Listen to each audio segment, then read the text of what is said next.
The boutique buzzed softly with the hum of whispered conversations and the gentle rustle of elegant garments being browsed. Emma Reynolds, a poised 16-year-old with a sharp eye for fashion, entered the store with a spring in her step. Today was special. She was searching for the perfect dress for her father's upcoming charity gala, an event that promised sophistication and grandeur. For Emma, this was more than just a shopping trip. It was a chance to embrace her independence. The boutique's racks gleamed with designer dresses, each one more exquisite than the last.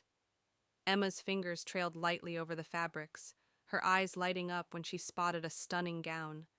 But as she admired its intricate embroidery, she felt the weight of an unwelcome gaze.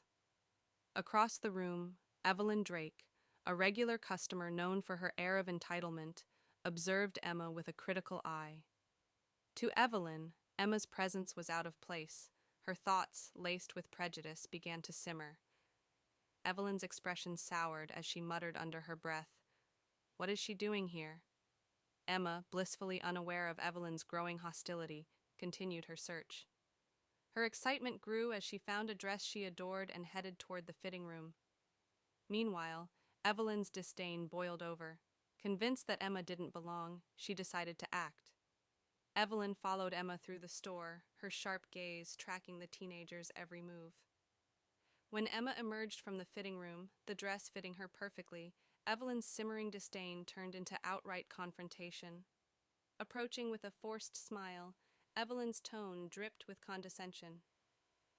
"That's a lovely dress," Evelyn said, her words laced with insincerity. Emma, ever polite, replied, "Thank you. I think it's perfect for my dad's event."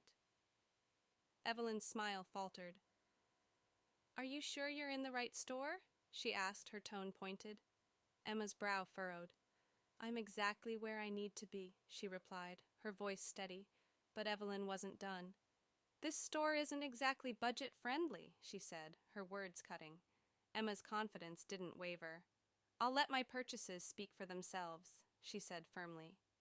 The boutique's atmosphere grew tense as other customers began to notice the exchange.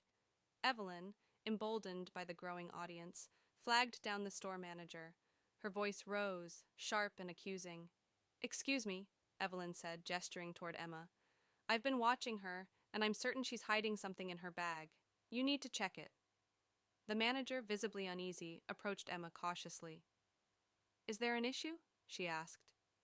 Emma's heart sank, but her composure remained intact.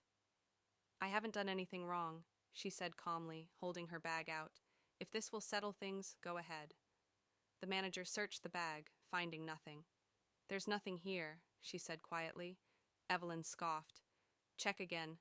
She must have hidden it somewhere." Emma, her patience waning, stepped forward. "I think we're done here," she said firmly. "Unless you have proof, stop harassing me." Evelyn's voice rose. "If you have nothing to hide, why are you being so defensive?" Emma's hands trembled slightly, but her voice remained steady. "Defensive? You accused me without evidence? That's not defensiveness, it's self-respect." The manager, desperate to defuse the situation, suggested they all calm down, but Evelyn's prejudice escalated further. "Girls like her don't belong in stores like this," she said loudly. "They come in, make a scene, and take things that aren't theirs." Emma's jaw tightened. "You're only doing this because of how I look," she said. "You should be ashamed."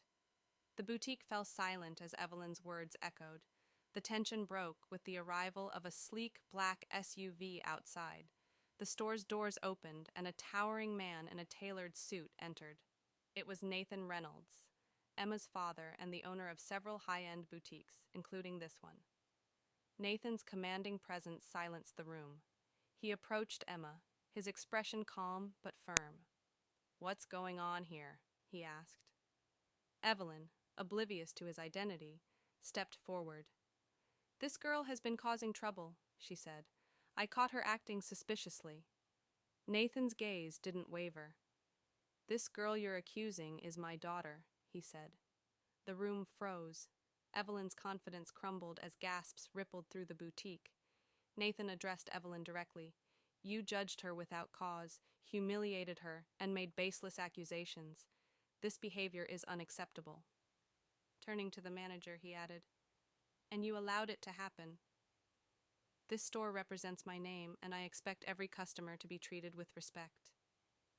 Evelyn stammered, "I didn't know she was your daughter." "She shouldn't have to be," Nathan replied. "Every person who walks through these doors deserves respect." Evelyn stammered, "I didn't know she was your daughter." "She shouldn't have to be," Nathan replied. "Every person who walks through these doors deserves respect." Nathan's sharp words left Evelyn without a defense. He instructed his bodyguard to escort her out, banning her from all his stores. As Evelyn left, the boutique's atmosphere shifted. The remaining customers looked on with approval and respect. Nathan turned to Emma. "Are you okay?" he asked gently. Emma smiled. "I'm fine, Dad. Thank you. I'm proud of you," he said. "You handled yourself with grace and dignity." Together, they walked toward the back office, leaving behind a lesson on fairness and the power of standing up for what's right.